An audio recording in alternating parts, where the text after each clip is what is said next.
the return of a Canadian institution. Maple Leaf Pro Wrestling is back. Tell a friend. Sold out crowd shaking. Welcome to the Monday edition of the Maurologue. Big shout out to my Maple Leaf Pro Wrestling color commentator and AEW personality, Don Callis, for inviting me to AEW's Revolution pay-per-view on Sunday at Crypto.com Arena in Los Angeles, one of the most loaded lineups in pro wrestling pay-per-view history. So many highlights. It was great catching up with old friends from my days in WWE, and a special shout-out to Will Ospreay and Kyle Fletcher for their virtuoso performance in a violent steel cage match, but up and down the card, so many outstanding performances, and I gotta say, it felt good to be backstage at a pro wrestling event of that size again, and I'm looking forward to being back on the mic for a pro wrestling show.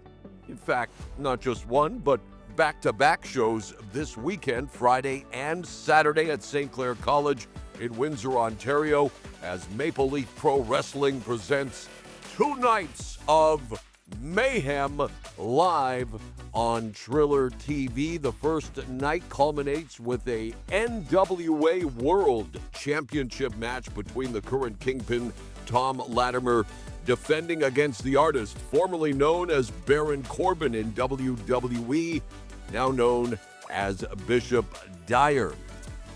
Well, today is March 10th, aka Mario Day. Yeah, it's all about celebrating gaming's most iconic plumber, and all we can say is, Mamma Mia! Gee, where have I heard that before? By the way, why March 10? Because when you write it out, M-A-R-1-0, it looks like M-A-R-I-O, Mario. And since jumping onto the scene in Donkey Kong back in 1981, Mario's been stomping Goombas, dodging fireballs, and proving that overalls never go out of style.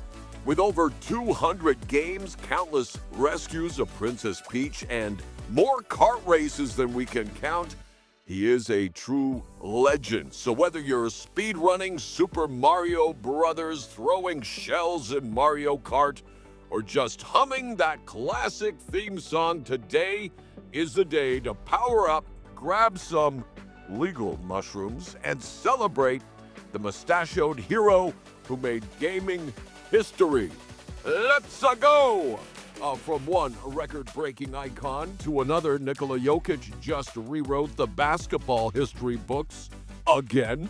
The guy put up 31 points, 21 rebounds, and 22 assists in Denver's wild 149-141 overtime win over Phoenix last Friday night, making him the first player ever to drop a 30-20-20 triple-double, and those 22 helpers, most by a center in NBA history. Nuggets coach Michael Malone put it perfectly when he said, Nikola Jokic is one of one.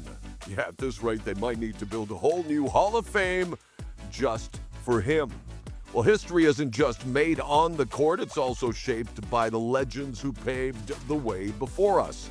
Art Shallock packed a century's worth of stories into his 100 years. He was a World War II vet, Yankees pitcher, and the guy who once sent Mickey Mantle to the minors. Called up in 1951 when the Yankees needed a fresh arm, Shallock unknowingly made room by bumping a struggling 19-year-old Mantle down to AAA, something they laughed about for years, especially after the Mick crushed a homer off him in 55 and smiled all the way around the bases.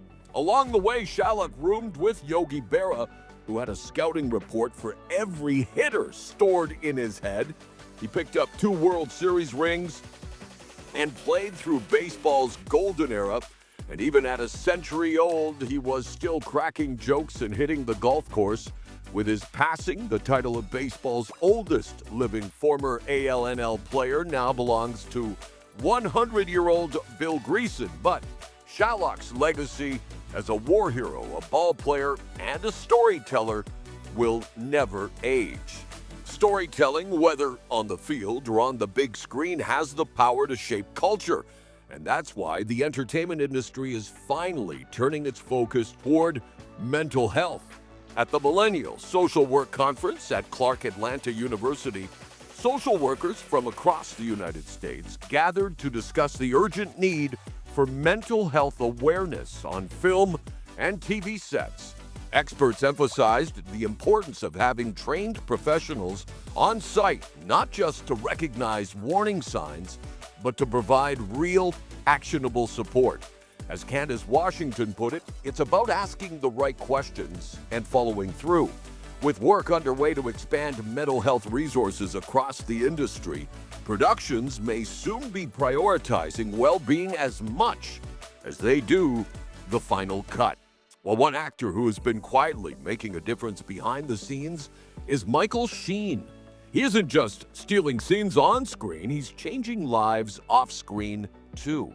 The Good Omens star and self-described not-for-profit actor put his money where his heart is, using around $130,000 of his own funds to wipe out nearly $1.3 million in debt for struggling families in South Wales. His generosity is now the focus of the new documentary Michael Sheen's Secret £1 Million Giveaway, which dives into the predatory world of debt collection and explores how financial systems can be used to help people instead of trapping them. Sheen will never know the identities of those he helped, hopes the surprise gives them a little peace of mind. Because checking your bank balance shouldn't come with a side of panic. Well, kindness isn't just good for the soul, it's good for business too. That's the argument in Graham Alcott's book, Kind, The Quiet Power of Kindness at Work, where he makes a compelling case that empathy, trust, and psychological safety are the real secret weapons of high-performing teams. Turns out fostering a culture of kindness leads to more engaged, productive, and innovative employees. But before you think it's all about warm fuzzies and sugar-coating feedback, Alcott clarifies kindness isn't about avoiding tough conversations. It's about delivering the truth with empathy. Offering constructive criticism from a place of support rather than fear. Being kind doesn't mean being a pushover. It means creating a workplace where people feel valued and challenged. And that is a win for everyone. You know what else has been a victory for humanity? Aspirin.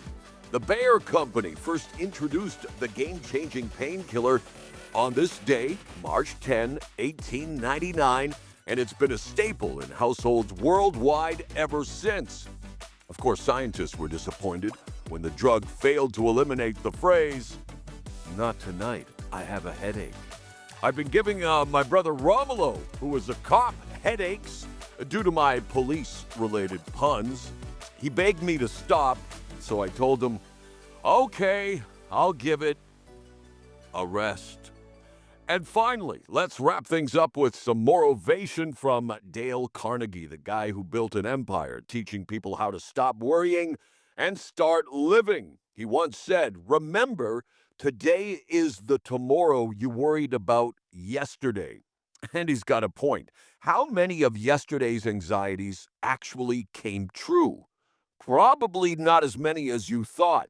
So maybe, just maybe, today's worries will look just as unnecessary when tomorrow rolls around. Thank you for listening to the Maurologue. Please like, share, subscribe, and most importantly, hold the door open for someone today. Stay strong, stay kind, and keep fighting the good fight.